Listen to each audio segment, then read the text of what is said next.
Hello, and welcome to another Live at the Waterhole. My name is Taylor McCurdy, and I'm so happy to be here with all of you because it's been quite some time. I've been traveling the ends of Africa. Not really, I've just been to Botswana, but it sounds more dramatic when I say it like that. But if this is your first time watching and you're wondering what on earth you have stumbled across, well, it's wildlife at right in front of you, right at the control of your TV remote, or perhaps you're watching on some other platform. But anyways, if you'd like to ask me any questions about what on earth is going on and are those lions, yes they are, then all you have to do is you can comment away on the YouTube chat.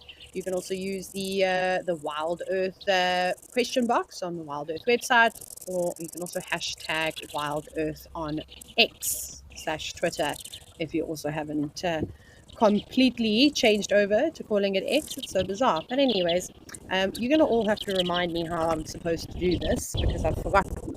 I talk, right? I just talk about wildlife. No, I'm just teasing. And goodness, it's been a long time since I've been at Djuma, which is where we are starting. This is in the northern parts of the Sabi Sand Game Reserve, the most famous area for game viewing in South Africa. And, well, how spoiled are we to have a couple of lions sitting in the shade of a tree? I'm assuming, actually, I'm not assuming. Tadiwa, who is directing today, told me that these are the Talamati breakaway lions, which is really, really good to know.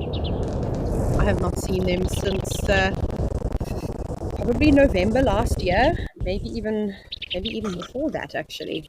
No, probably around November last year. So it's been quite some time, and I know that a lot has changed with the dynamics of the pride, but that's also typical, especially with the shuffle that's happening with the lions at the moment, with all the males not quite knowing where they stand with one another and which territories they're going to hold. But it's also quite exciting and very important for the ecosystem to have these constant change-ups. Well, we've been needing one for a while. And Ali Bamba, you said, yay, Taylor's back. You're so happy. It's nice to know when I've been missed. But yes, I'll be on today, and then I'll also be on tomorrow. So tell everyone, if you're watching and you can't make it today, I'll be on the Waterhole show again tomorrow, and then just be in and out a couple of times for all the rest of the month.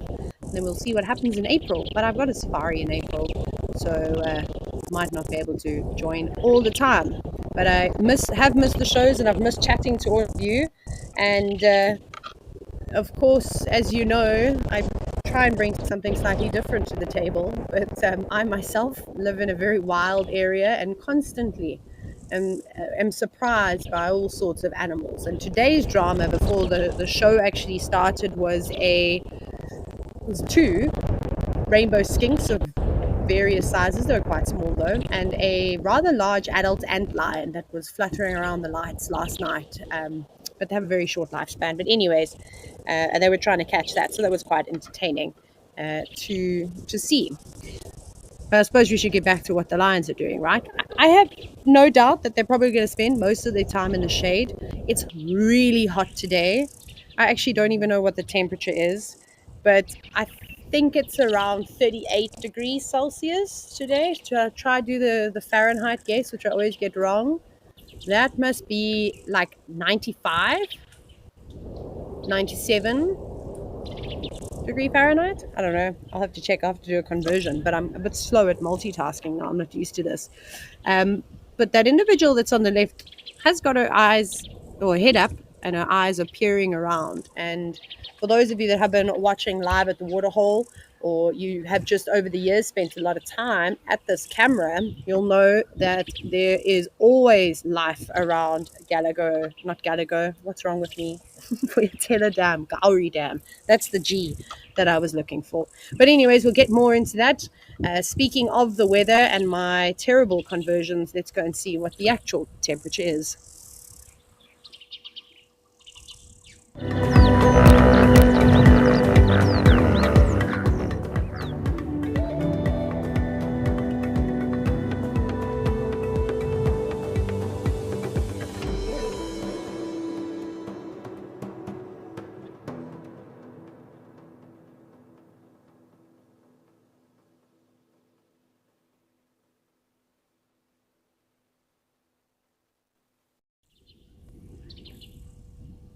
Okay, so I wasn't too far off on the conversions. I could have been a bit more generous when it comes to converting back to Fahrenheit. But Leopard Lover, you said welcome back, and you are keen to hear some stories of my travels. And you said even the lions have missed me. I've missed the lions. Can you believe it? I will tell you about my recent trip because for those of you, I always say, for those of you that know me, you know that it won't bother me if I don't see a cat for the rest of my life. I love lions. You're looking at my favorite big cat, even though they are just trying to stay cool. They're not actually panting all that much though, which is surprising. It must be a really nice shady spot. So what was I trying to say? Oh, so yeah, so I was in Botswana, which was really cool. We didn't see too many lions, but that wasn't really our focus, to be quite honest. And the rains have left Botswana high and dry, as we are experiencing the same thing in the northern and the northeastern parts of South Africa, um, which meant that the zebra migration didn't arrive like it should have.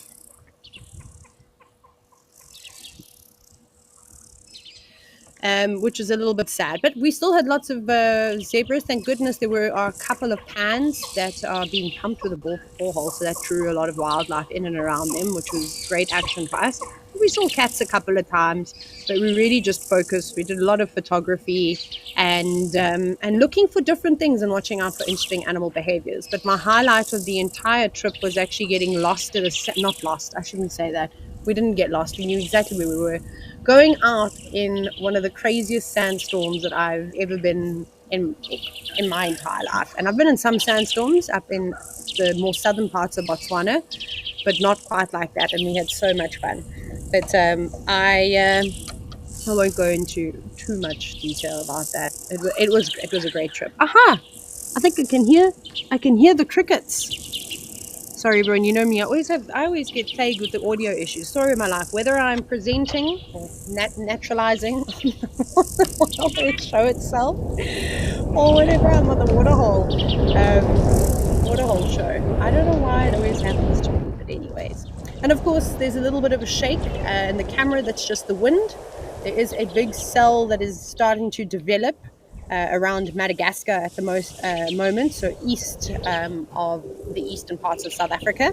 And it looks like it is going to come our way, and we are really hoping that it's going to bring the rain. But of course, before that cell even reaches us, we're going to get the wind, which is fantastic because you should have seen how many leaves I scooped out of the pool this morning. I was quite impressed with myself. It's like doing Zen art, but in the sand, I just do it in the pool. The goal is to never actually let the pool scoop come out of the water. You got to keep it in the whole time. So if there are any more pool cleaning tips, please get hold of me privately. At least I think I'm funny. So hopefully some of you are also having a little giggle every now and then. But sleepy cats, to be honest, I have not been following with the dynamics of what's going on with the prides. It's always quite difficult to keep up. I do see bits and pieces here and there of with the various coalitions of male lions, how the black dams are looking a bit injured. It look like the Nzenge males came quite far up north, and the Kambulas and all this, and Mohawk making an appearance again with his gang. So it's all it's huge times of uncertainty. And I can't say. You all have to tell me. Someone has to give me an update on the Talamati breakaway pride, because I don't want to tell you all big stories. Just like I said, it's very difficult for me to follow the lives of all these wonderful animals that I absolutely love. But it's difficult enough keeping up with the skinks in my garden and the bats that now hang from my roof. I have Mauritian tomb bats. Actually, I wonder if with some of the Shalati cameras, which is one of the Africam cameras, we get a lot of really cool bat sightings there. So yeah, maybe you could see them on that camera at nighttime if you do watch it. So keep an eye out for that, because it's really underrated. Bats are amazing. Lions, there must be something. There has to be impala. There has to be either nyala or all sorts of animals just grazing, perhaps on the other side of the dam. And that's what must be keeping their attention. Otherwise, on a hot day like today, I mean, for the most part, they would be resting, but we know how opportunistic all animals are, not just the carnivores, everything is opportunistic. So even though it's hot and they're sleeping, when they last ate, but there's always a chance, that a meal could be on the card. So we'll keep a close eye. And with them sitting in the shade like that, that's amazing. You won't believe it, but they're actually really camouflaged, tucked away. It makes it quite difficult to see what's going on. Oh, here we go. Lenny, thank you so much. You've jumped on and you've given me an update on the Talamati breakaways, which is the lions that we're looking at now. You said that there's the one lioness, and then with it, who is the remaining female that's been trying her absolute best to look after these sub-adults that she was left with. And so there are 2 remaining sub-adults, only 1 lioness and 1 male. My goodness. And then, of course, as you know, they were fathered by the S8 male. We miss him lots as well. Goodness, that's crazy. It's quite scary, when you see how lions can just disappear. Obviously, there's lots of circumstances that have caused the disappearance and deaths of some of these youngsters. And sadly, they, for a very long time, the adult lioness is struggling. She couldn't keep up with catching prey, and it's not the easiest area to hunt in Juma, because you don't always have, or even the surrounding areas, you don't always have those big herds of buffalo, which would be great. That's the meal that they need, and they have to rely on catching things like kudu, zebra, wildebeest, and impala is not enough of a meal. I said I'm not very good at maths, and yeah, I think everyone can relate to that. 1 impala for 1 lioness with all the subs when they were still alive is really just a snack. And I don't know if it'd even be worth expending that amount of energy to catch a meal like an impala. However, they don't say no, because any meal, could be a nice little in-between meal before they go, might go a week without eating something. So anyways, but ideally they want to be targeting something slightly bigger. So I never really saw them in good condition. They always look very scrappy. And was September last year, I was with Tess, and we had that great sighting between drives of the adult lioness taking down a zebra. And that was honestly the only time I've seen them personally have a good meal. And we have an Afrikaans word called skraal. They're looking very skinny. And I don't think it's weird, like the most English person ever now talking about Afrikaans and quoting all these Afrikaans words. I'm fluent now. I can say all sorts of things. I've been practicing. And Simo S, you said, just love to see them around and looking so healthy. Yes, it is. It's really refreshing. So I'm super happy about that as well.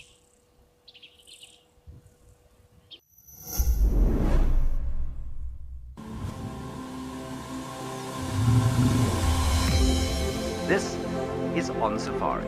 Now remember, this is live and interactive, so we'd love to hear from you. To be having these incredible experiences in this wild underwater forest. It was just one of those things which I don't think I'll ever see again in my life. Thanks for joining us on our Sunrise Safari.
So this is an interesting look. I suppose a normal view from the dam.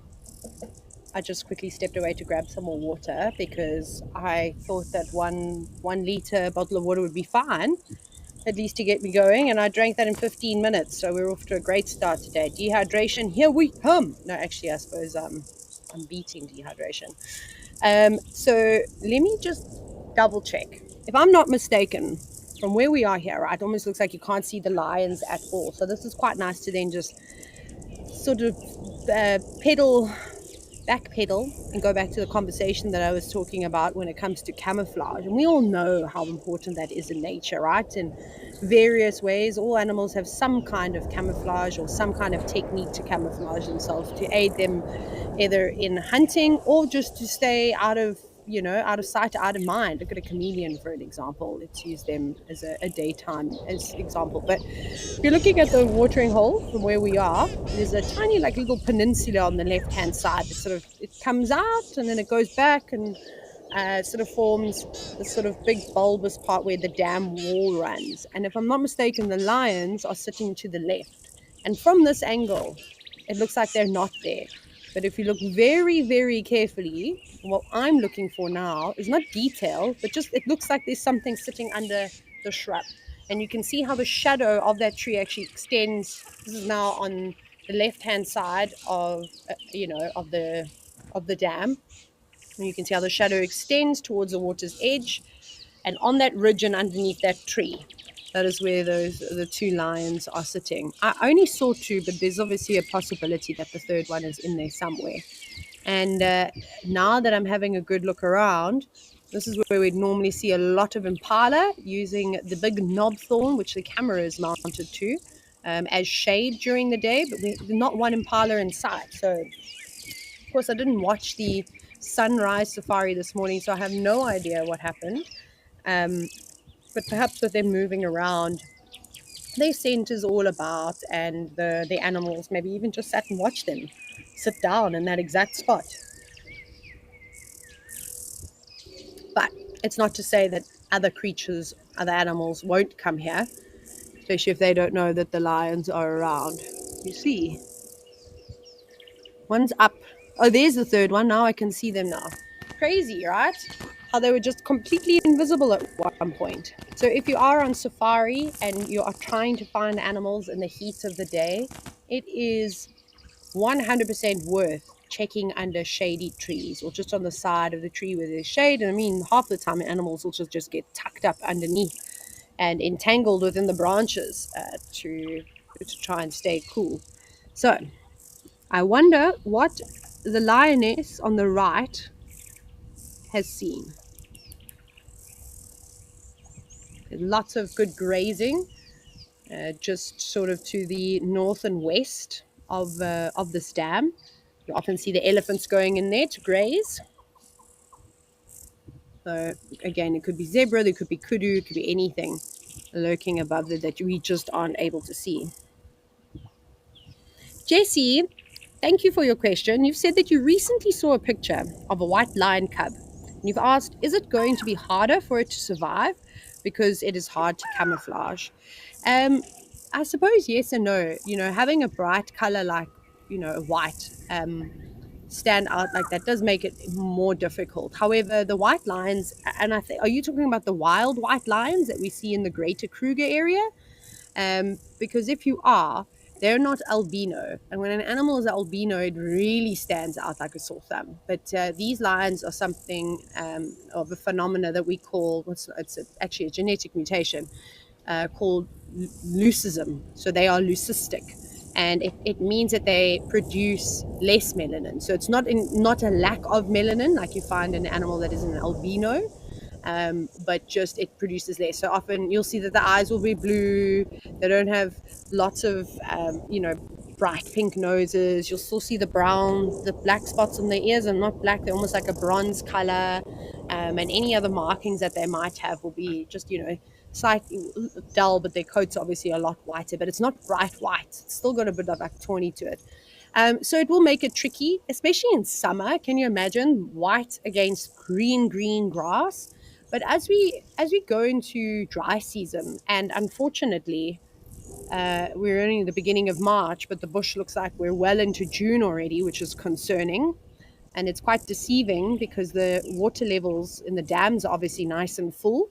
Um, but if you look at the vegetation around, you see how the grasses drop back. It's already turned brown. We need rain desperately for these animals to make it through. But that tawny color helps. It's not as, they don't stand out as much. So it will be okay. I mean, there are now quite a few lions that carry this leucistic gene. So both male and female that mate with one another need to have the leucistic gene, so that genetic mutation, in order to have the chance of producing a white cub. But that's not always the case. They don't only produce white cubs; they also produce the tawny. And there's plenty of them. There's so especially within the Birmingham Pride. And then we look at Casper, who's a big male lion that's seen around the Satara area in Kruger, and he's fully grown now, and he's doing all right. So there's definitely a chance for them to survive and to make it.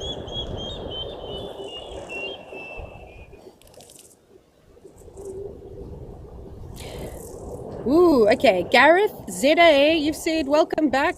Thank you, Gareth. It's so good to be back. And you said, where else in South Africa can we get good leopard sightings? The lodges in the Sabi Sands are way out of reach for 95% of South Africans. So, guys, talking about the price range, the budget, and honestly, that's that is. Yeah, it's very sad. It's what keeps a lot of South Africans out of the best game viewing areas. Some of the lodges, though, do run specials for South Africans, not all the time. And you could always get in contact, especially for a last minute safari.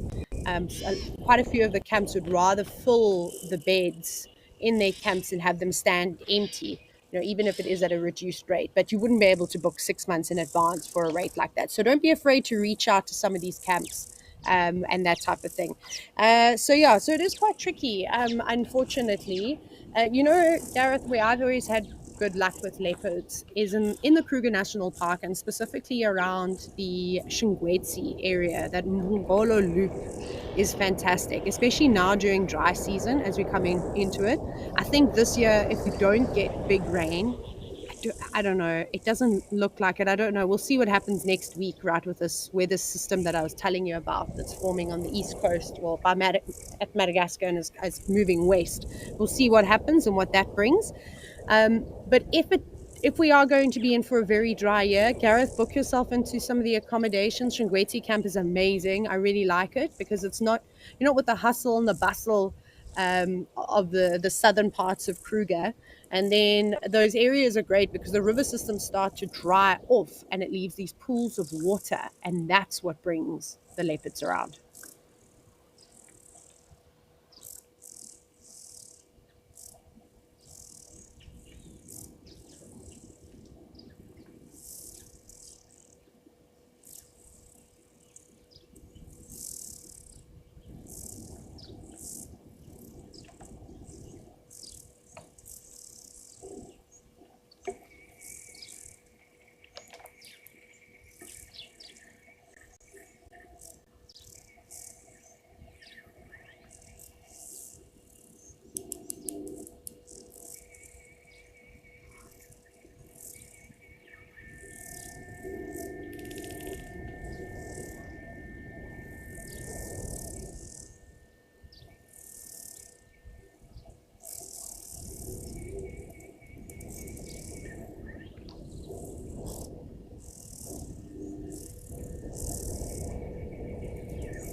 Right.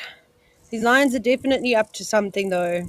There's something that has caught their attention, but we're going to keep a close eye on the cameras. But in the meantime, let's go to Rosie's pan and maybe do a bit of birding.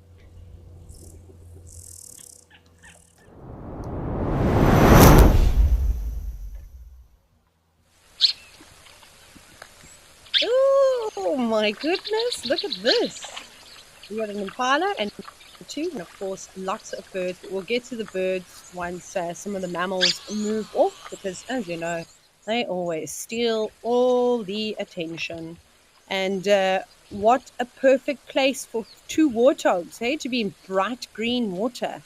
It must be so hot as well. I mean, that's not nice. Been baking in the sun. I can't see how they are cooled down while sitting in the hot water. However, when they stand up, that's going to definitely cool them down while they're covered. They've covered themselves in water. And I have to have a chuckle, because we all love to scroll social media. It's a disease. We can't stop it, and there's no cure. I was having a chuckle. I grew up around horses and was in the equestrian world for a very, very long time. And one of the things we were always taught, and I actually just read this and just how misinformed people are. So I thought, today's a good day to talk about it if I see animals doing what I need them to do and the warthogs are. So we were always taught when we were younger, and I've heard some, very influential people say this in the horse world, that when you hose your horse down, you have to scrape it off. Now, if you don't know what I'm talking about, they use like a squeegee, that you would use to squeege the windows, like something similar, and it's got a little rubber bit, and then you scrape you scrape the water basically off them, because otherwise your horse will boil alive. And I didn't know any better, so I just used to do it, and I was like, oh, okay. And obviously now, since I've become a guide and I've understood, right, that animals don't scrape the water off their bodies when they're out in natural environments, right, not being faffed about with or by humans, that they in fact don't boil around, and it's very important for evaporative cooling. So yeah, so you don't have to worry about these warthogs or the elephants or the buffalo or anything else, all the animals at Okakuyo that go for a swim and then come out of the water and it's 39 or 40 degrees Celsius. They will be all right. However, maybe just if you, like, for example, like if I wouldn't probably put freezing cold water, like ice cold water, over a horse or an animal. That might maybe not necessarily be nice. But then I said that then we also ice plunge into all sorts of things, right? There. And we're fine. So anyways, I'm sure the animals will be okay. But I always just used to have a chuckle at that. And now that I saw the warthog, I just thought I'd share that with you. The impala seemed to be a little bit unsettled.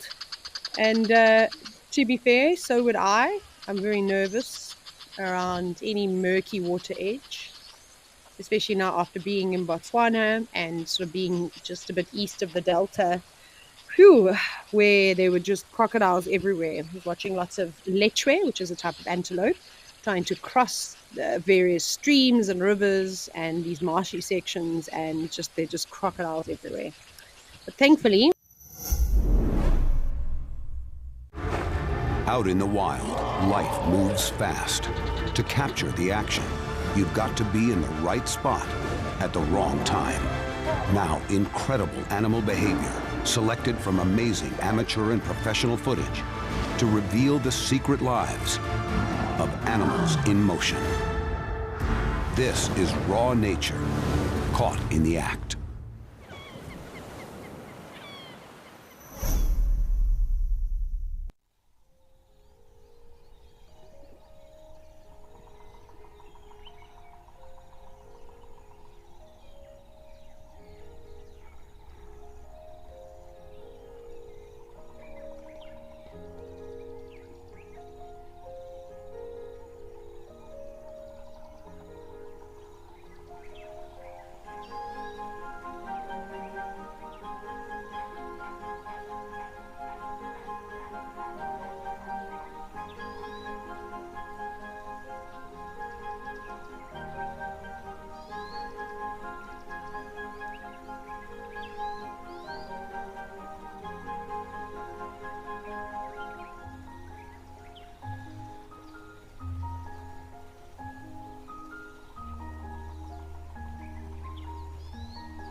interesting sighting of a black kukul. So we see the Birchall's kukul quite often, and some of you might know it as the rainbird. But I saw the black kukul, which while we were in the Mara, while WildEarth was in the Mara, when I say we, I'm saying WildEarth, it's an old habit. And we used to try and put the black kukuls on air all the time, but they are so shy. But in quiet private reserve in Botswana, they are not shy. They're everywhere.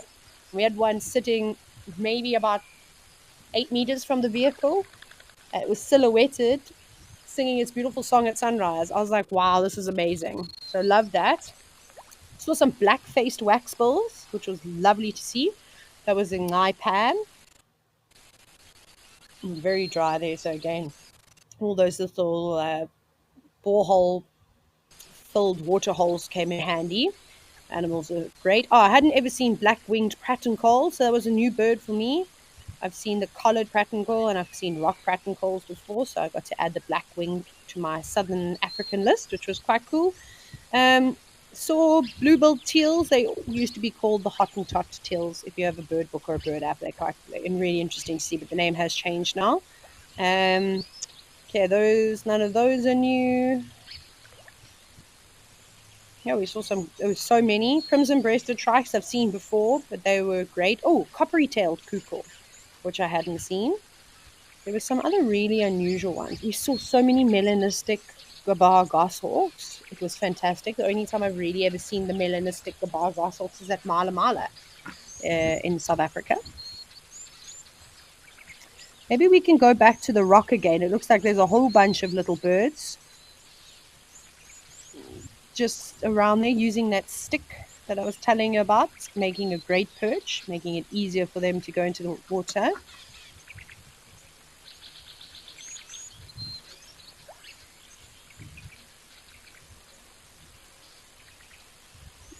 There's a red-billed buffalo weaver. Oh, it's so hard to see. Let's see, is my brightness up as much as it can go. It looks like the blue waxbills, and were those? I think those might have been sparrows that were also there. But two red-billed buffalo weavers. Hello. Nice to see you. And if you're saying Taylor one has got a black beak, it's probably a youngster, a juvenile. But you can see it's got the same white mottling, but it does take them a little bit of time to get the coloration, adult coloration on their beaks and their legs. And we've just come out of summer, so there's plenty of young animals around.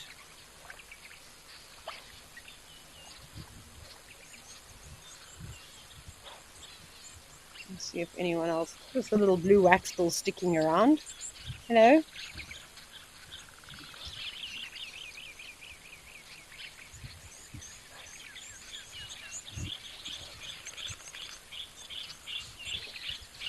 Ooh, okay. Warren Brown, South Africa, you said, are there any birding apps that you can recommend to identify birds and bird calls?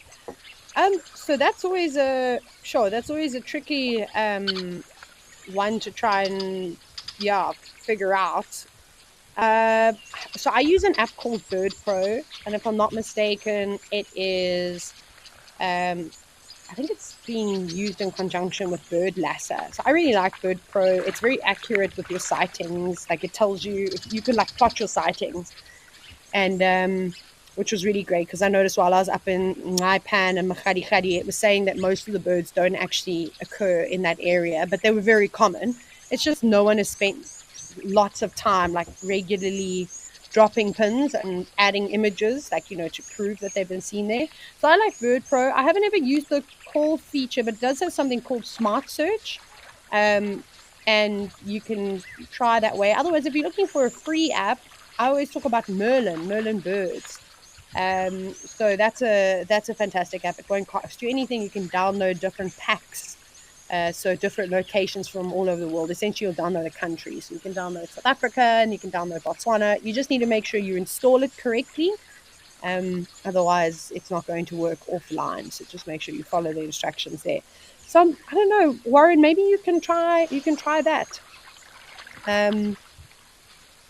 But I think it's difficult because remember, birds sing differently. not even just in different countries, but different areas of a specific country. So depending on how many variations of a specific bird's call has been added, it might not pick it up either. I don't know. I think that makes sense. Obviously, I think as artificial intelligence, as AI starts to increase, and these apps just get smarter and smarter, it'll be a lot easier. So yeah, so it just kind of, it might just depend. It might not be 100% accurate, but I do find the smart searches for trying to identify birds. I've used it on Merlin before. Has always helped me, point to at least a family of birds, which gives you a helping hand. My goodness, we're doing lots and lots of birding today. I did want to tell you about the red-billed quailias. Who was watching the day at, it was last year sometime? It must have been, when I saw was it the pink-headed version of the red-billed quailias. And then when I was in Botswana, I saw the pale-faced version, which was quite cool. It had these like bright white cheeks. I think that might have been the same version that we saw at Rosie's Can one time, long time ago. But I'm not entirely sure now. I'll have to open my app and actually go into red-billed quailias. So it just amazes me how you can stare at one place over and over and you could always see something different.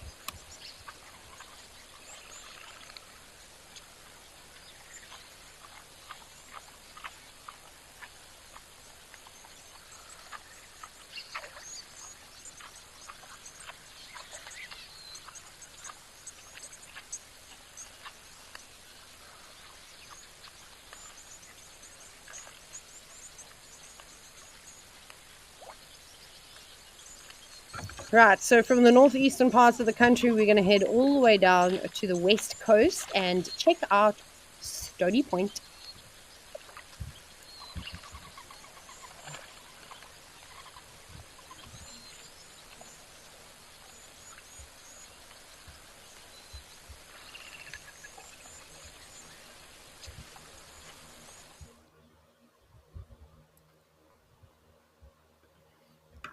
And there they are, the birds that hold the fort at Stony Point, the African penguins. I feel like I need Trishala by my side now. You don't know who Trishala is. She was also a WildEarth naturalist, but she's a biologist too. So she loves the marine side of things, especially sharks. But she's got a lot to say about penguins. A lot more to say about penguins than I do, I can tell you that. But anyways, they also like to rest during the day if they're not out swimming, looking for food. Sunbathing is always a nice idea. There's even there's a bug. It's probably a bee that was on that rock. Or see, I don't know what they are, but there's lots. Obviously, there's my intention is to move away from the birds, and there's now chojos, there's insects crawling around. What are you? Doesn't matter how much we zoom in, we're never going to figure it out. Just the attention to details, not quite there. We need a 4K camera, I think, to be able to do something like that. There we go, doing a little bit of feather maintenance, just like all the other birds that, of course, can fly. There. Did you pull one out? Shook its head, maybe just trying to get rid of that feather. But my favorite residents of Stony Point are not the penguins. I love them, of course, because who doesn't love penguins? They're so awkward. But it's the Dussies, the Hyraxes. And with the Africam shows that I have hosted, the Wild Moments, and then the other one that's done on a Tuesday, we sit and we watch the Dussies quite often. I love them. They're so funny. So maybe we can have a scan around while the penguins aren't up to too much and see if we can find some.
Oh, I did that thing where I muted myself. Oh no. Hello, rock hyraxes, you funny looking things hiding in the crevices.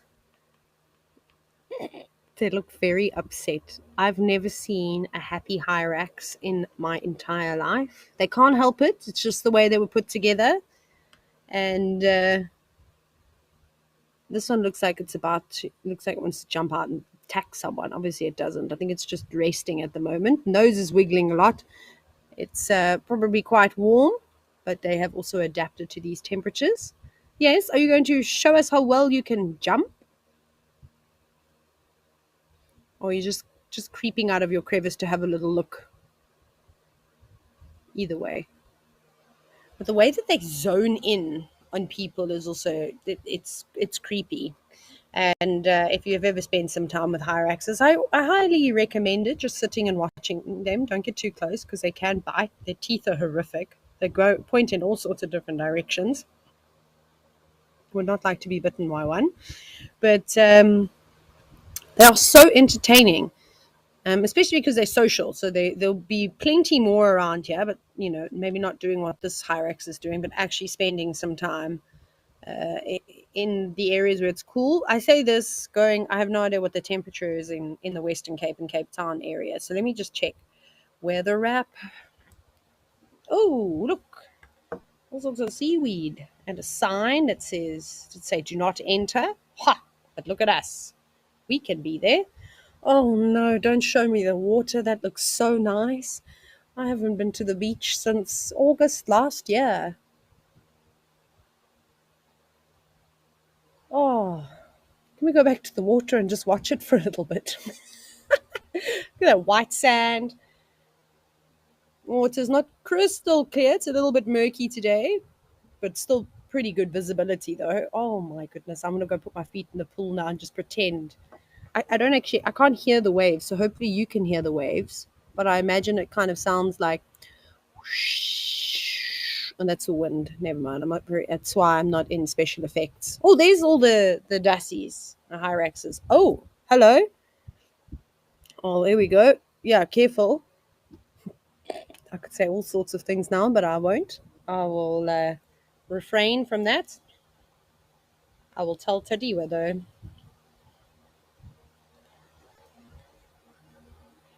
Okay. Sorry if you aren't able to hear it.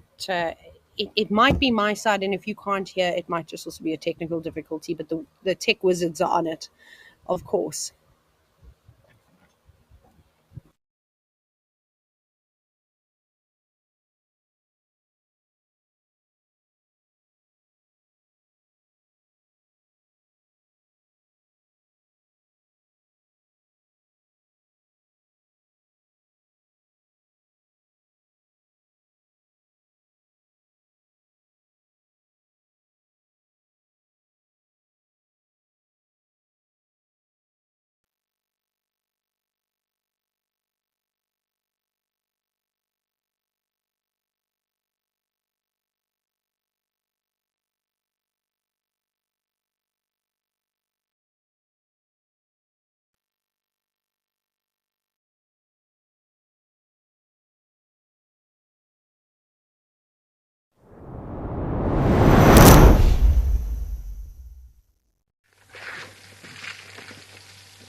Okay, so it might have just been Stony Point that was giving us some trouble because I can hear the elephants splishing and splashing quite clearly at Naledi Dam. So we'll see how that goes, but there's still time, of course, to pop in and visit the hyraxes. Otherwise, there's always tomorrow. But a small breeding herd of elephants. Oh, it looks like the little well is empty. You can see that young calf is really having to stretch its trunk down into the water to be able to find it. Also, don't waste that water on your body. That is strictly drinking water. Didn't get the memo, this little elephant. No, just joking. They can use whichever water they like to cool themselves down. But I imagine that it's probably a lot cooler in the well than it is in the hot, muddy water that we were talking about with the warthogs. And now we take the shade because It's happened to me once before where we were chit-chatting about elephants and all sorts of things, and then there was just a leopard lying in the shade. So I just had a quick look around. Can't see anything though. And you also got to see it firsthand how the lions just disappear into the shadows.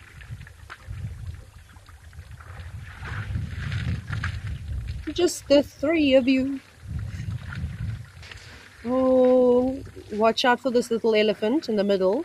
It's quite slippery, and many times you've watched an elephant slip and slide in here. Now I just heard a sound that went like this, like a flip, which means that something has fallen from the thatched roof onto the floor, or my mother has just closed her cell phone cover very close. She's now staring up into the wall. My mom's back, by the way, in case anyone's wondering. She's in Australia, and Bossy Donna is now in Hoodspray. But anyways, it actually might have not been something falling from the roof. I think my mom has one of those, those old-fashioned covers. It covers your phone from the 1800s. I'm getting a dead stare. I'll stop. I'll behave. I'll just talk about the elephants now. But doing what the elephants just need to do, having a quick drink, covering themselves with mud, and then, of course, a routine bum scratch is always nice. And then I don't think it will be too long before they head on off to carry on grazing. Yep, just in and out. You can see the cow. Our march to freedom is irreversible. We raise our hands and we say, we will be free! Great mass of South Africans denied their humanity.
I haven't seen too many places burning at all because I just don't think we've had enough rain. And when you burn and you don't have rain, you're kind of left with nothing. The whole idea is that you burn the top of the grasses, right, and the plants, so that when the rain comes, new shoots growth is generated, and you get rid of all the old brown stuff, or moribund, if you want to be more technical. That's more nutritious for the animals to kind of feast upon. But that really hasn't happened this year. Or really too much to the end of last year. But I'm also not on all of the reserves. So typically our controlled burns, people put in fire breaks. But otherwise, there's not too much you can do. You kind of just have to let nature take its course, and fire is also really important for the natural environment. My goodness, come back, come back, come back. There we go. Sorry for the glitches. What else have we got here? This could be a good area to see frogs, or maybe even a water scorpion poke its head out. But not today. No terrapins. No golden eyes peering back at us. No leopards, sadly.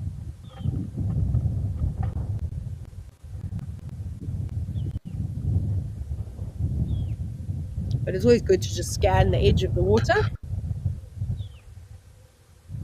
Not even any butterflies coming down to quench their thirst, or not too many dragonflies. But that might just be because of the wind. I think this area around Naledi Dam is quite sheltered.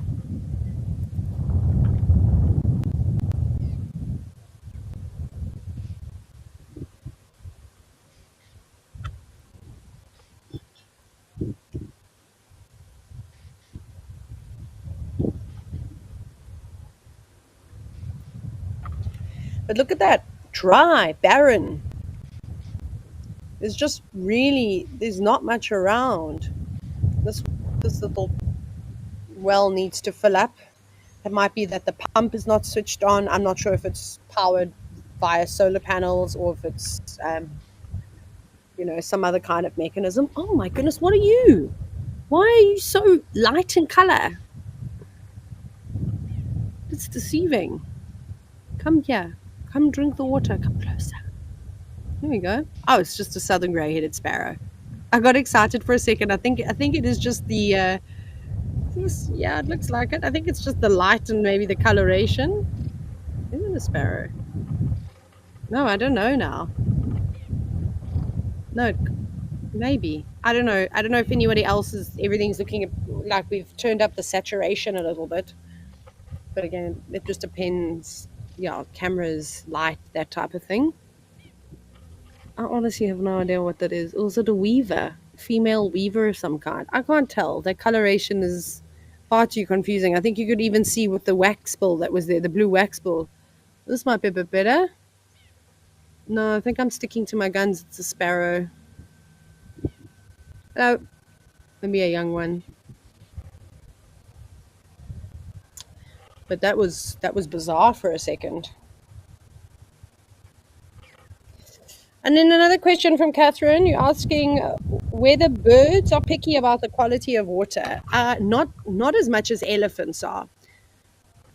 So they also, you can see there, look at this little sparrow. It's literally just sticking its beak into the very muddy section. So I can't imagine that it's really drinking much water at all. Kind of like what we saw in Botswana. We watch even just the mammals. Looks like they're just slurping up thick chocolate milkshake. Rather than actually getting any liquid at all. There you go. There's another sparrow with more normal coloration. So perhaps that is a youngster that just hasn't got its adult plumage yet, and that's why it's so mottled and light. But that is the other one on the left is definitely a southern grey-headed sparrow. Yeah, so they're a little bit easier to please when it comes to water. I've even noticed just at home, like none of the birds are trying to drink water from the swimming pool, but oh, look, terrapins. But when I turn the hose on outside, like, because my dog Tucker needs to obviously be, the princess that he is, needs to be sprayed down 6 times a day so he can cool off. Can we go up to the left and look at the terrapins? Because there was like a little interaction going on there. And I also was going to tell you another story. I've noticed a lot of little birds hanging around there. I've seen a lot of skinks also hanging about, and then I almost got bitten by a snake, which I don't like to pick up anything, well, snakes specifically, because I'd like to keep my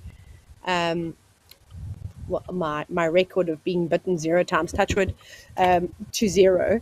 And as I moved the hose, this little thing like launched at me like a piece of spaghetti, and I was like, hey, what's that? And then I moved the hose back and I was like, oh, it's a little brown house snake. But I mean, it was tiny. It probably only about I don't know, not more than 15 centimeters, probably less than that, maybe closer to 10 centimeters. It's very, very small. So naturally, they're more aggressive. I didn't get bitten though. I just left the tap run a little bit so there was more water around, so that if anyone was thirsty, that they could have something to drink. The ants are everywhere.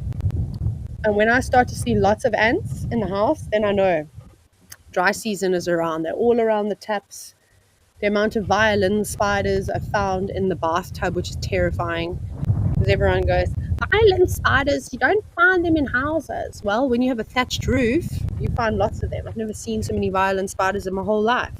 They're quite venomous. That causes serious necrosis, like way worse than and much faster acting cytotoxic venom in comparison to like a sac spider, for an example. But you can also see that the terrapins don't mind the quality of water. So I think when there's not much water around, you can't really choose to be picky. You just have to deal with it. I mean, this is great. You can see this is urine infused water with definitely some fecal matter from all sorts of animals too. Oh, but enough about the terrapins that we can barely see. We're going to head over to Kenya, one of my favorite countries, and spend some time at Oldonyo.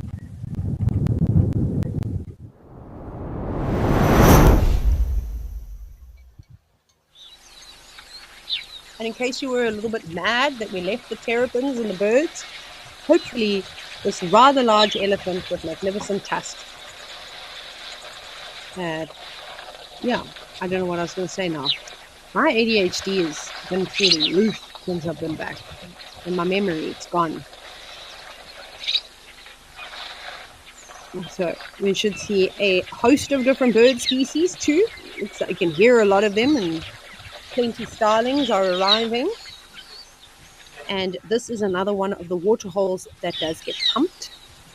And Kenya, in comparison to, well, East Africa in comparison to Southern Africa, has received an enormous amount of rain. Plenty of it. You can see it's lovely, lush and green. And normally during February in East Africa, it does get a bit dry. And everything turns to a shade of brown before the big rains start. But you can see the lots of clouds are built up in the sky. I don't think that they really had a break between the short rains and now going into the long rains.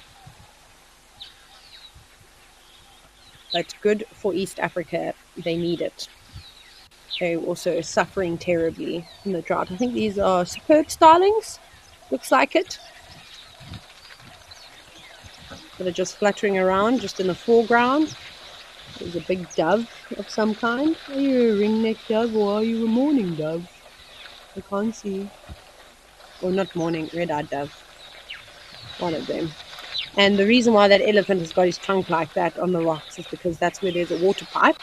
So he's quite smart. Before it filtering in to the water that's been baking in the sun, we'll just take it straight from the hose because then it's nice and cool. And for most people, it's like that, right? You just switch on the tap and you drink straight from the hose. Can't do that in Hoedspruit because you'll burn your mouth and let the water run for like 20 seconds. Aren't those beautiful starlings? Let's see, maybe more of them will land right in front of the camera. It is a good spot for them then. Even though we can't see all of the birds, like I said, you can hear them. They're tucked away somewhere.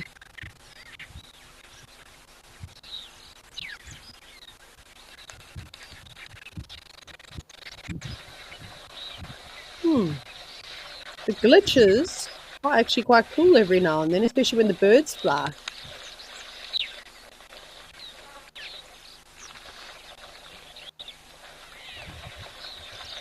Lots of butterflies flittering around. In the back, there's a spider hunting wasp. I think you saw it on the right-hand side. It's just coming across.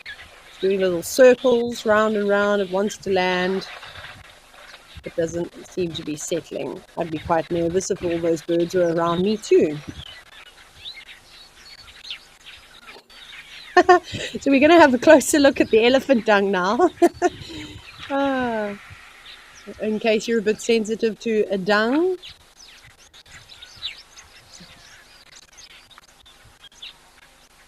I think there'll be a host of life. But we'll wait until we get a closer look. There we go. Elephant dung. What wonderful stuff. Now, I know that sounds quite ridiculous, but I have said stranger things before. It's not really the worst thing that it's ever come out of my mouth. But like I was saying, dung provides so much life. And it's something that I've tried to do as I've got older and more experienced in the industry, because I used to just kick open the elephant dung. I'd play elephant dung shot put. I'd do all sorts of things, right? I try not to do those things anymore, especially when the dung is very wet, when it's moist like this, or if you don't like the word moist, you're in trouble. I've said it twice now. A damp dung, the DD. And with all the insects and things like that will be living in there. I mean, not necessarily just living inside, right? But all the butterflies and other creatures that will get moisture from the dung itself. But it's also a food source. So Tucker was barking at something. I'm not sure what he was barking at. But anyways, so I'm always quite careful. I still look in elephant dung, but now I try to lift up the pieces carefully and then kind of like put them back down, not to disturb too much of what's going on. But my curious mind does get the best of me, and I'm always hoping that if I do open it up, maybe I'll see something that I have never seen before. And now this elephant is just playing with his trunk, as you can see.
This elephant is not going anywhere anytime soon, and I hope none of you are either. I have been loving the questions, but if you are wondering how to talk to me, because I love to talk to you, and the more questions I get, hopefully the more interesting I get. I don't know. Otherwise, you just have to listen to me rambling, and I don't think that that's everyone's cup of tea. But hey, so jump on over. If you're watching on YouTube, please feel free to chat along in the YouTube live chat, or you can hashtag WildEarth on Twitter or X, if that's what you're calling it. And then, of course, you can head over to the WildEarth website and use the question box that they provide there. But it's up to you. I'd say that right now, YouTube is probably the easiest way to talk to me. And I see that there are lots of you commenting away. I'm just having a look at the chat now. Awesome. That's great. It's nice to see so many of you avoiding work. No, I'm just teasing. I hope all your usernames, no one would guess them. But to be fair, if I worked a normal 9-to-5 office job, I would have this on all the time. All the time, just as my little escape.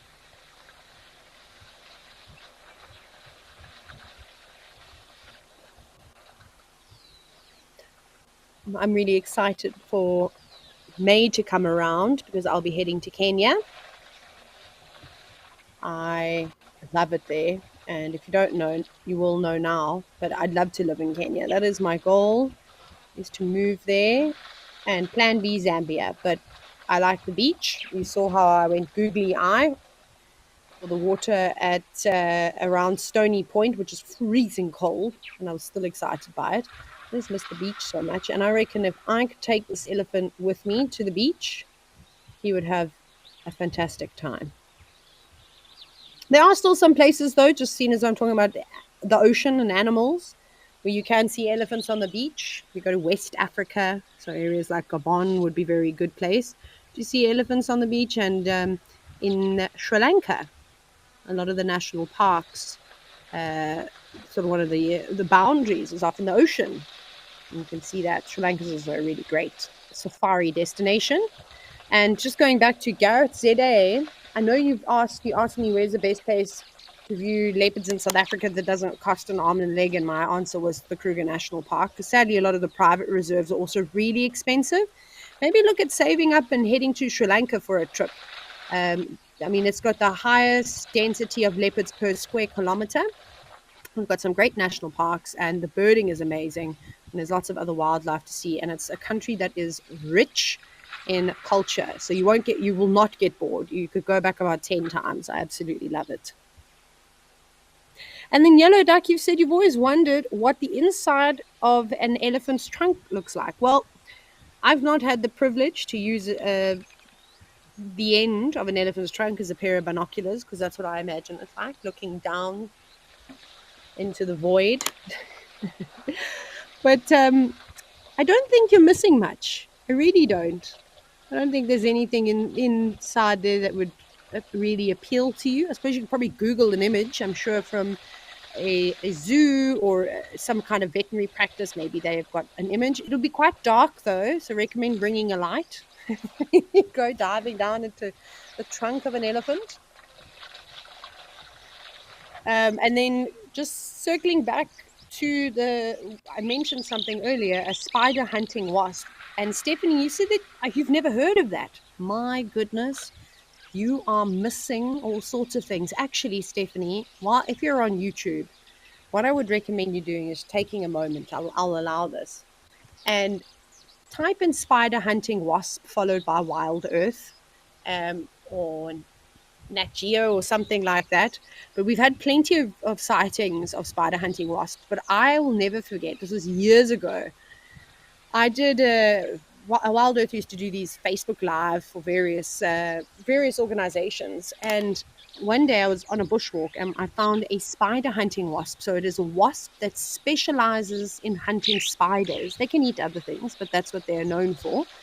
And it had stung a baboon spider, which kind of looks a little bit like a tarantula, if you will. And basically it paralyzed the spider. And this wasp was now dragging this paralyzed spider. It was trying to get it to a burrow where it could lay an egg inside and then bury it. And then basically the larvae will eat the prey alive once it is hatched. crazy, right? So it's basically what horror movies are based off of. But that's basically what a spider hunting wasp is. But if you go and you check, I think WildEarth on their YouTube channel should have something educational, and especially while we've been on bushwalk, we were able to get a closer view of what I'm talking about. So I hope you managed to find it.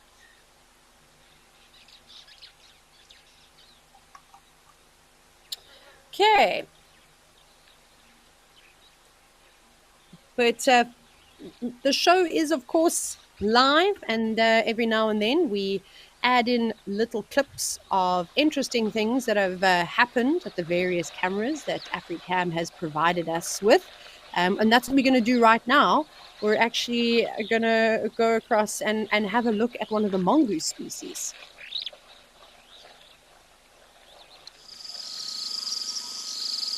Right, from daytime to nighttime, so you know it's not live. This is a white-tailed mongoose. Don't worry, it can't hear me. It's having a drink of water, which is something quite special to see. Because when you're the size of a mongoose, although the white-tailed mongoose is the largest species of mongoose that we find, it's still quite daunting, you know, to approach the water's edge in the dead of night. They could fall victim to something like even a big owl, a big Verreaux's eagle owl. So they specialize in hunting birds. Of course, they can catch mammals, but something like a mongoose like this would be no threat at all, no challenge. Those owls get really big. So you'll see it drinks, and then pops its head up and has a little listen and a look around. And I'm just looking to see if there's anything else moving around in the background. But this is great. I've never seen a mongoose ever drinking water before, because if they were to hear you, they will typically run away, as you've seen. They don't really like to have a lot to do with us. So very nice to be able to see something as intimate as that. And that is how wonderful these cameras really are. They just give us a glimpse into the life of the animals, especially at nighttime. And Tadiwe is going home. Bye, Tadiwe. She's been directing, and Hulu is now joining. Hello. There's always a changeover in the team, of course, because, you know, you can't work 24 hours straight, but there we go. I'd love to know how long this elephant has actually been here for. It's been a while, and I think it had arrived a long time before we even decided to head over to this camera. And they will just take their time. You know, there's certain things that animals have to get done, right? We don't know what their tasks are and what their time frames are, but for the most part, you will find on a hot day animals just spending as much time as they can around the water. So he had a drink for ages, and now he's changing it up a little bit after playing around with his trunk, and now sloping up that water to toss under his belly, on the sides of his body, and of course he'll eventually get to his head and his back.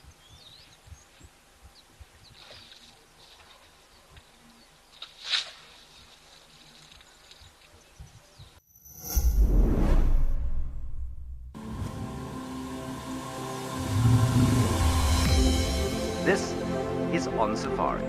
Now remember, this is live and interactive, so we'd love to hear from you. To be having these incredible experiences in this wild underwater forest. It was just one of those things which I don't think I'll ever see again in my life. Thanks for joining us on our sunrise safari.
Oh, it seems as though my comment about Sri Lanka has, well, I suppose, piqued a bit of interest. And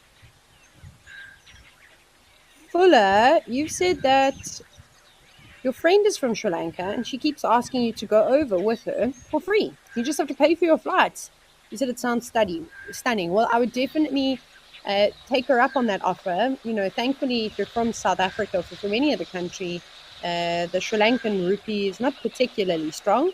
So I know for South Africa, it's very difficult for international travel because we don't often have the exchange rate on our side. So make the most of it while it lasts. Flights aren't too bad, I don't think.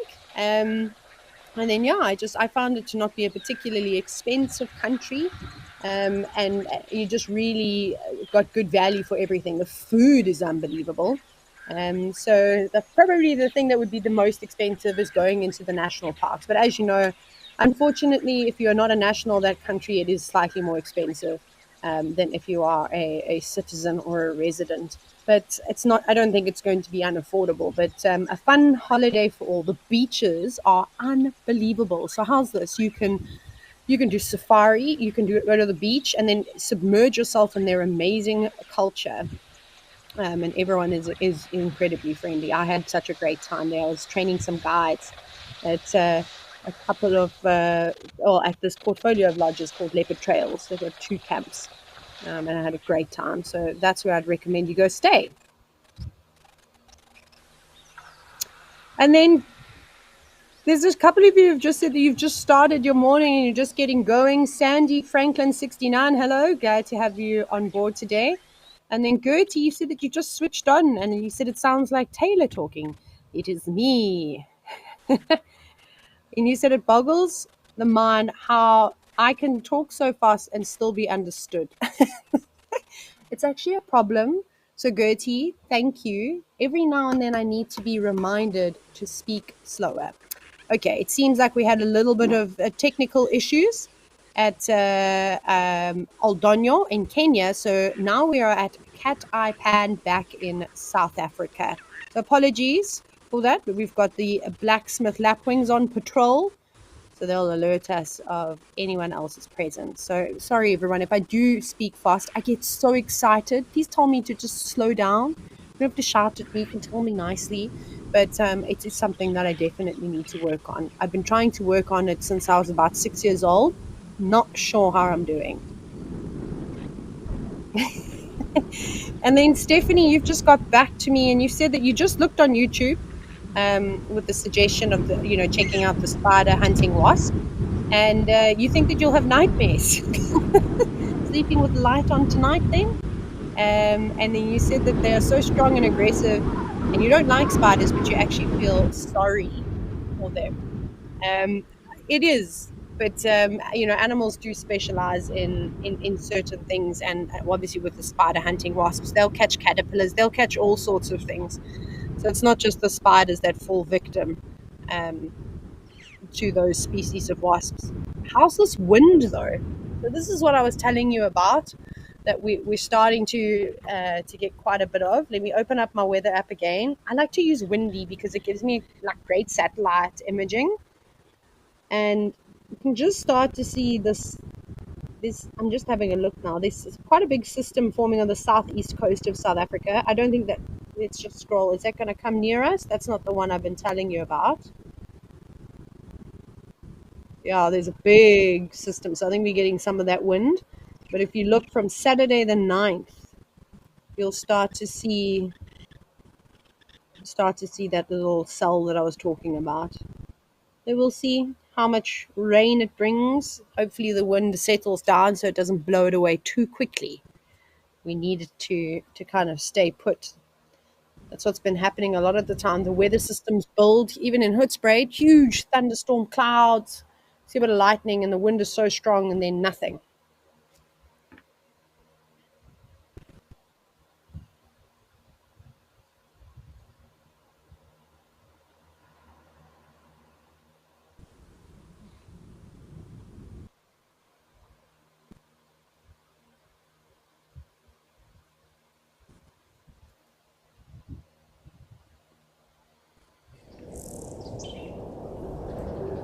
Nope, we're not having much luck today with the feeds. Apologies, everybody, but we're now back at Juma. And a surprising sighting of a lilac-breasted roller holding on for dear life at the top, or the tippy top of a tree. Beautiful birds, very iconic, I suppose, birds within Africa. We see them all over. They've got a pretty good distribution, and you can't really see where it gets its name from. It kind of needs to turn around. But sitting up at the top of the tree, you can see it's moved its wings away from its body slightly. See, almost where the shoulder would be of the bird. And just letting the wind pass through the feathers to just try and help it cool down. But really having to hold on though.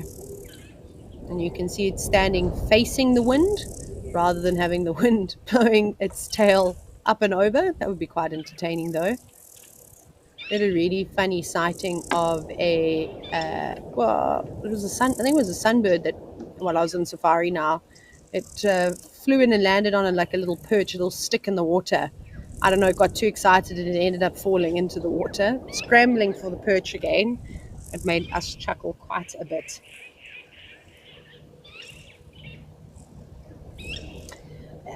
Peach Pie 69, you said hi Taylor.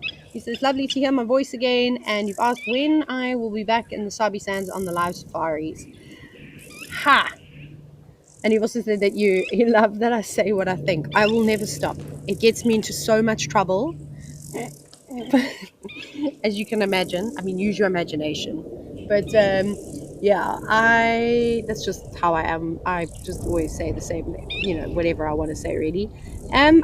Not for this year, actually. I might do a couple of Waterhole shows, that type of thing, but I'm not going back as far as my calendar. So you maybe just hear my voice on the Waterhole shows.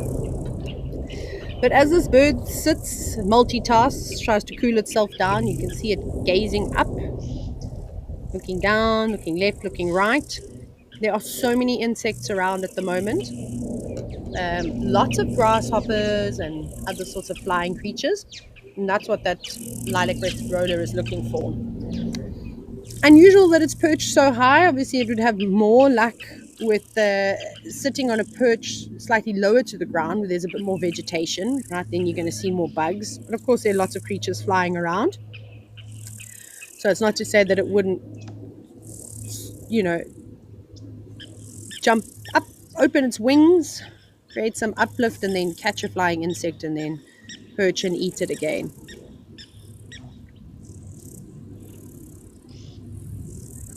But I think that breeze is just far too appealing, and would definitely choose being cool over maybe having something to eat, even just if it's momentarily.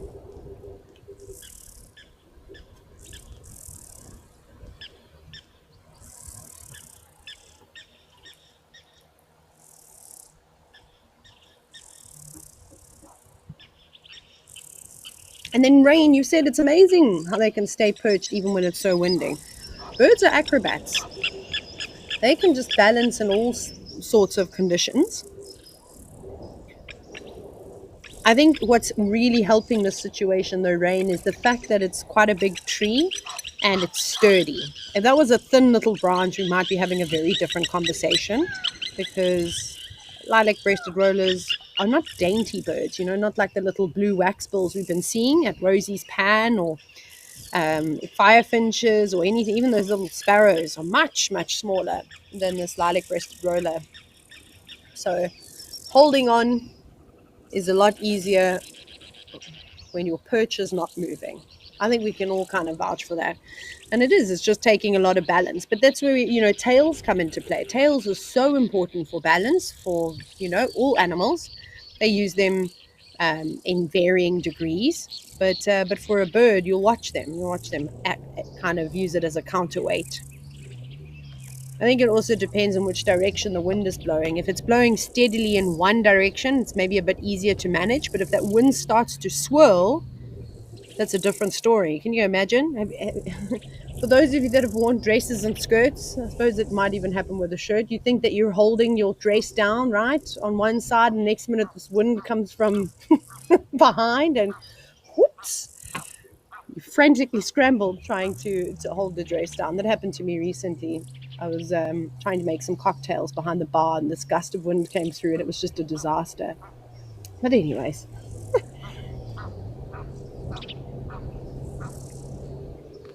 And then Lorraine, you've asked, we're going to answer this collectively because I couldn't tell you off the top of my head, but you said, which bird has the longest tail? Oh, let's think about it.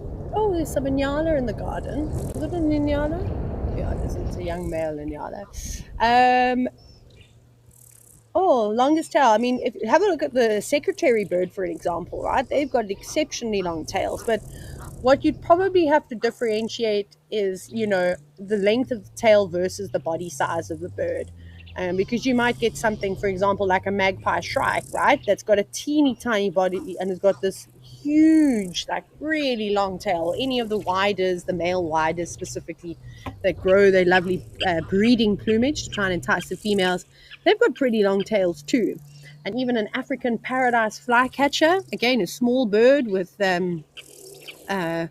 lots and lots of long feathers. So out of the small birds, I'm not sure. It'll probably be one of those species, I imagine. A wider, magpie shrike, paradise flycatcher. Who else have we got? I mean, there's probably a whole bunch that I'm missing. What about sugar birds, even in the Western Cape? They've got pretty long tails too. And then, of course, you start to look at the slightly larger birds, and then the secretary bird kind of just comes to mind with having an exceptionally long tail. There might be something that I'm missing though, but you can comment away. Let me know what else you think. Who's got the longest tail for the small birds, and out of the bigger, larger birds, something along those lines. You kind of get what I'm asking. But I'll wait for you all to respond.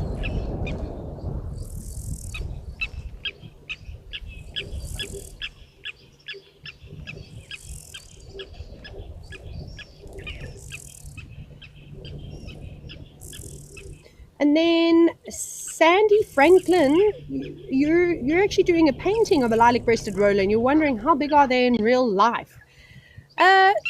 Just longer than the length of a ruler, from the tip of its beak to the end of its tail. So I mean, like I said, it's not an enormous bird, but it's still quite a robust bird.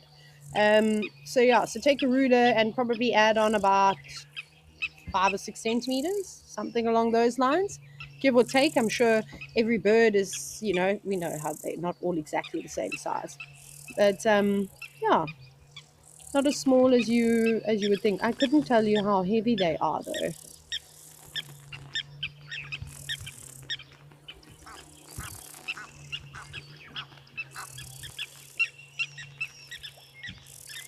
Juliet, you said hi, Taylor, just dropping in on your lunch hour, and you said it's lovely to hear from you again. Thank you, Juliet, that's very kind of you. And you said your favorite bird is the one in the tree, so you love the lilac-breasted roller. You meet so many people from all over the world, and it's amazing how everybody knows this bird. It's striking. For the most part, they like to sit nicely, perched up high in a tree where you can get a good look at them. And then, of course, those bright colors really draw a lot of attention. It's difficult for people to fall in love with birds. And from what I've noticed, one of the main reasons is just that quite often don't stick around long enough, right? Or that somebody might not have a pair of binoculars, or you don't have a great camera like this to be able to zoom in to really appreciate, the colorations, that type of thing.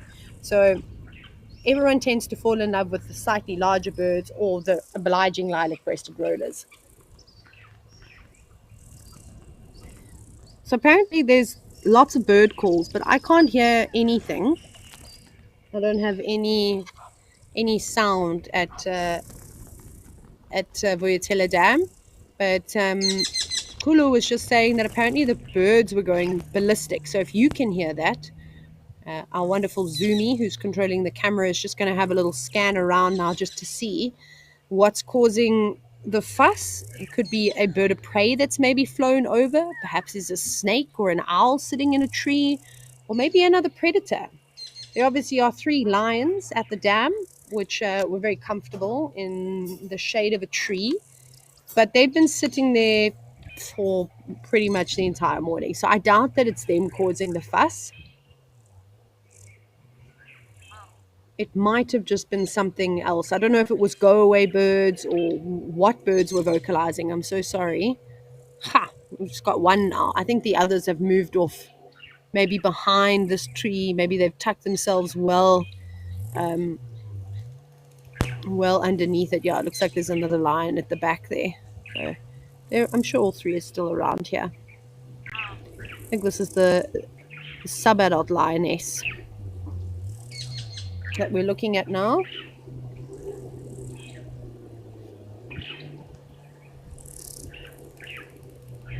And then Jive Bunny, I see that you've just dropped in and you've said that the lions attempted to hunt this morning. Well, that's exciting. I'm assuming by the word attempted they were not successful.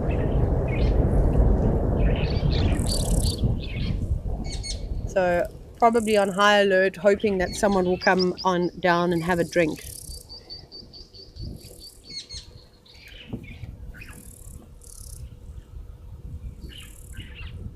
Sadly, Ulu, I'm still unable. So you might have heard the computer bang a little bit. I literally picked it up to my ear just to see if I could hear anything. But sadly, I'm not able to. But we had this issue earlier.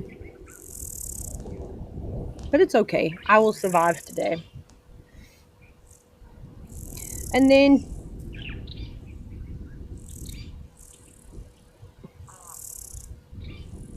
I don't know how to say your name. Debarkovit? Apologies if I've butchered that. You said that one of your favorite birds in the UK is a long-tailed tit. They are tiny birds with a tail about 3 times longer than their body. That's awesome. I am familiar with the tit species. I've seen a couple of them, or pictures of them and videos of them from the UK. They really are beautiful, striking birds. The tit species that we typically see is a southern black tit, so not as striking. Very sort of playing in color, just uniform black, and then it's got a little bit of white that you'll see on the wings. But they don't have very big dramatic tails. And then I saw that just talking about going back, and thank you again for all of you jumping in and commenting about birds with long tails. Justin Wright has also just reminded me of the long-tailed widow bird. Yes, that also has a very long tail. I'm sure the internet will give us the answer. Shall I Google? What bird has the longest tail in, we'll do southern Africa?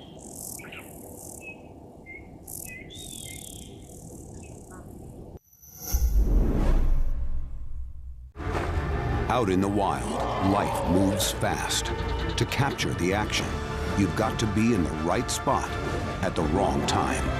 Now, incredible animal behavior, selected from amazing amateur and professional footage, to reveal the secret lives of animals in motion. This is raw nature, caught in the act.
Oh my goodness. Look at that little Egyptian goose gosling. Funny looking things. Look like orcas, I always say that.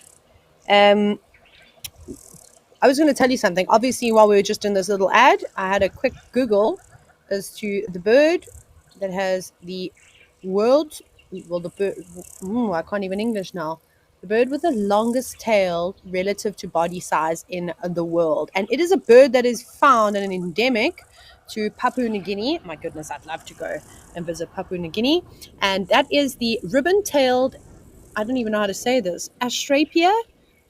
I don't know if it's Astrapia or the Arpia side, but anyways, it's that bird, and you should definitely Google it. My goodness, it's amazing. So it's in the family of the bird of paradise, so you can only imagine how glamorous it is, but it's stunning. It's got sort of these iridescent greens and then these really long white tail feathers with little black tips.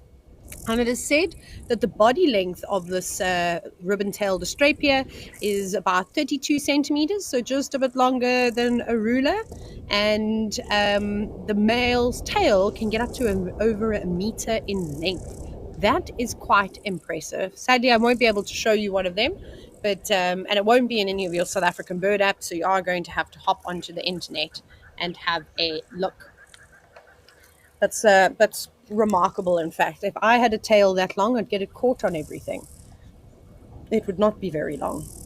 And then LG7, hello. It's nice to see so many familiar names. You said that I've been missed, that you can't wait to hear more stories about living in the bush. Well, I'll try my best. I told a couple a little bit earlier, but I will be hosting live at the Waterhole tomorrow, so they will continue. I've got lots of stories to tell that I haven't even had a chance to get to because the animals have just been keeping us so busy. I'm not sure how many goslings are left, but I can only just see one at the moment with the two adults, standing close by. One adult off doing a bit of grazing and the other having a sleep. There we go. That's good parenting. Oh no, and Jive Bunny, you've just said that there's only one gosling left. Well, that's now quite tough for this little one. It's going to be kind of in the limelight now the entire time. We've seen how many birds of prey like to sit up in the trees around Vuyatela Dam. So it's really not an easy life. Never mind, from the fish eagles to the African hawk eagles, which we quite often see around in this area. Pretty much anything really would eat that. And it's still quite young, just a couple of weeks old. I'm just trying to see the fact that it's still got that black and white, almost said black and white vegetation. And I thought, no, Taylor, we've moved on from botany now. We're on the avian species. But you know what my brain does? It just actually does whatever it wants.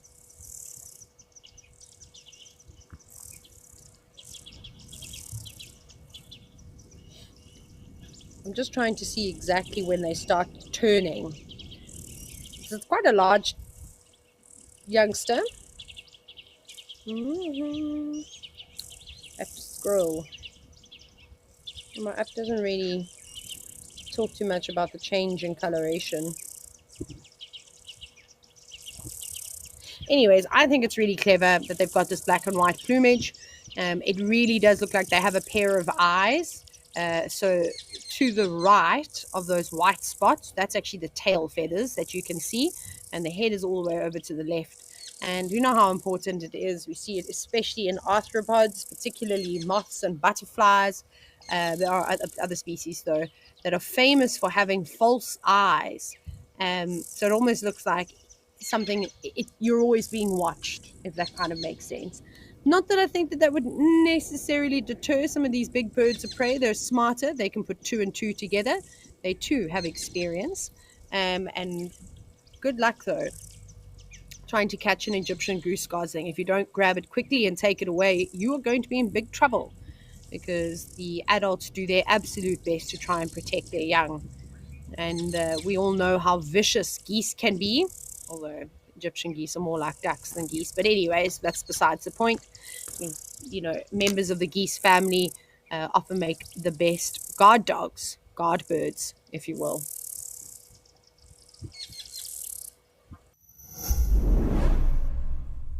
If you are a driven nature enthusiast With a background in communications, then this message is for you. WildEarth is calling for volunteers to moderate our web and social media chat platforms during our live broadcasts. Do you keep up with the latest trends on social media? Do you have quick fingers and a sharp eye? Then we're looking for you. To apply, email your CV to us at jobs@wildearth.tv. Join the WildEarth team today. WildEarth, connecting with nature.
Right.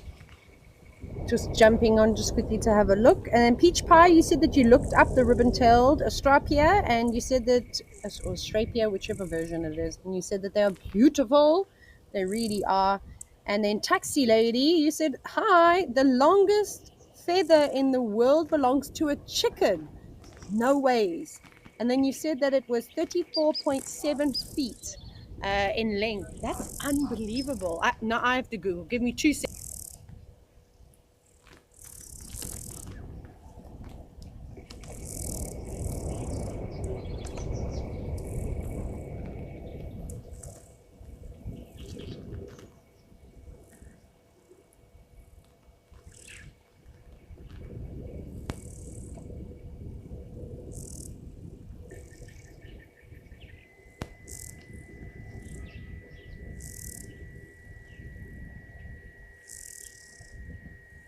Okay, so I just had to Google it now. So the bird that it belongs to is a crested Argus pheasant. My goodness, that's unbelievable. That is really, really long.